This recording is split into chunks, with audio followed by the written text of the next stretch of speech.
اور اللہ کی جانب سے ہمارے لیے یہ جو نعمتیں اللہ نے ہم پر نچھاور کی ہیں مختلف اشکال میں، جا کر ان سے مستفید ہو۔ یہاں ان لائنوں میں شاعر نے دو قابل ذکر اصطلاحات کا استعمال کیا ہے، ایک تو اینٹتھیسس یعنی کنٹراسٹ، اور دوسرا امیجری۔ آپ غور کیجئے، یہاں پر دوسری لائن میں ٹریز کو اولڈ اینڈ ینگ بتا کر شاعر نے یہاں پہ اینٹتھیسس کا استعمال کیا، یعنی کنٹراسٹ شو کیا۔ یہ کھلا تضاد ہے، ینگ اینڈ اولڈ، بوڑھا اور جوان، یعنی نئے پرانے درخت۔ پھر آپ ذرا غور کیجئے، جب وہ بیان کر رہا ہے ڈیفوڈلز کا، بہتی صاف شفاف ندیوں کا جو کہ ٹھنڈا چھپا ہوا خزانہ ہے، اور پھر وہ ایک جھاڑی کا تذکرہ کر رہا ہے کہ جو کستوری گلاب سے جو ہے بھری ہوئی ہے۔ یہاں دراصل ہمارے لیے اس نے بہترین امیجری کا استعمال کیا ہے، جب شاعر ان درختوں کی چھاؤں، بہتی ندیوں اور کھلے ہوئے آبی نرگس اور ساتھ ہی ساتھ کستوری گلاب، مشک گلاب کا تذکرہ کرتا ہے، تو ہمارے ذہن میں اسی وقت ایک خوبصورت سا منظر بن جاتا ہے۔ شاعری کی اصطلاح میں اس منظر کو جو ہمارے ذہن میں بن جائے امیجری کا نام دیا جاتا ہے۔ امید ہے کہ یہاں تک بات سمجھ آ گئی ہوگی۔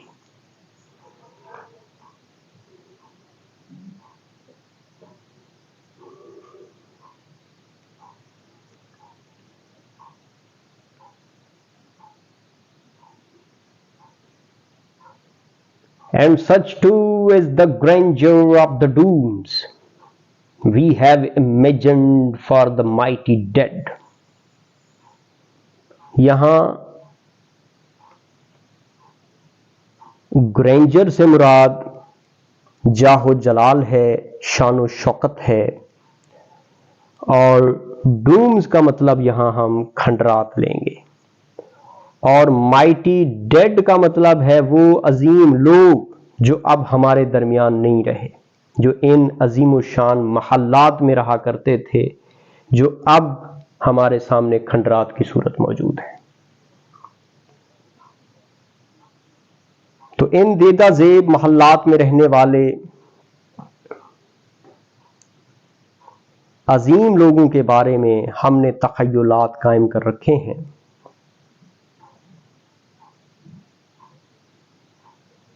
All lovely tales that we have heard or read،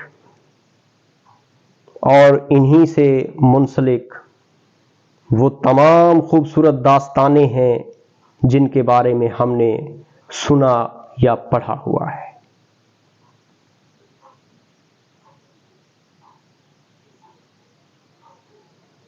An endless fountain of immortal drink pouring unto us from the heavens drink۔ دیکھیں کتنی خوبصورت انداز میں بات کی گئی ہے۔ An endless fountain of immortal drink pouring unto us from the heavens brink۔ بہت ہی خوبصورت انداز ہے بیان کرنے کا۔ فاؤنٹین سے مراد جھرنا ہے، اور immortal drink کا مطلب ہے امرت، آب حیات جس کو آپ کہہ سکتے ہیں۔ پورنگ انڈیلا جا رہا ہے، ہیونز برنگ کا مطلب ہے جنت کے کنارے سے۔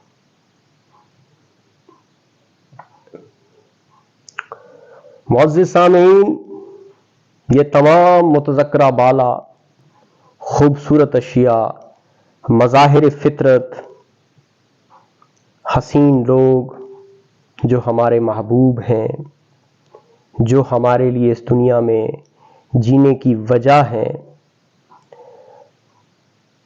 یہ سب ہمارے لیے آب حیات کا امرت، آب حیات امرت کا وہ لازوال جھرنا ہے جو جنت کے کنارے سے ہم پر انڈیلا جا رہا ہے، اور خالق کائنات کی جانب سے ہماری تکالیف کو ختم کرنے کے لیے ایک بے مثل اور لازوال نعمت ہے۔ یہاں ان لائنوں کے اندر کیٹس نے ایک بار پھر سے میٹافر اور امیجری کا استعمال کر دیا ہے۔ جب ہم یہاں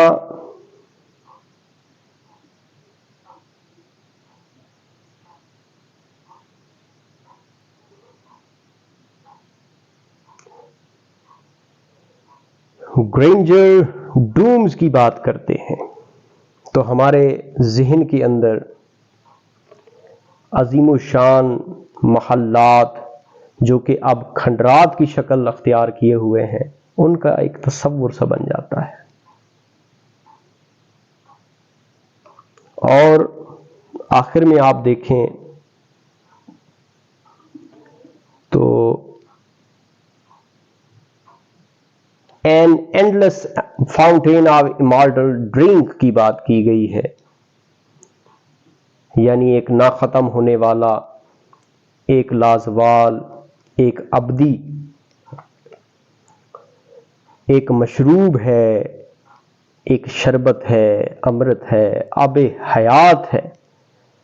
اس کو یہاں پر اے تھنگ آف بیوٹی کے طور پہ استعمال کیا گیا ہے۔ تو آپ غور کیجئے عزیز طلباء، اس نظم کے اندر شاعر نے بڑی خوبصورتی کے ساتھ، بڑے منفرد انداز میں شاعری کی مختلف اصطلاحات کا اس انداز میں استعمال کیا ہے کہ یہ نظم ایک شاہکار بن گئی ہے۔ میں امید کرتا ہوں کہ یہ نظم اور اس سے متعلق جتنے بھی کانسیپٹس ہیں وہ آپ کے کلیئر ہو چکے ہوں گے۔ تو عزیز طلباء، معزز خواتین و حضرات، اس امید کے ساتھ کہ آپ کے کانسیپٹ اس نظم سے متعلق کلیئر ہیں، اگلی ویڈیو تک آپ سے اجازت چاہوں گا۔ اپنا ڈھیر سارا خیال رکھیے گا۔ اللہ نگہباں۔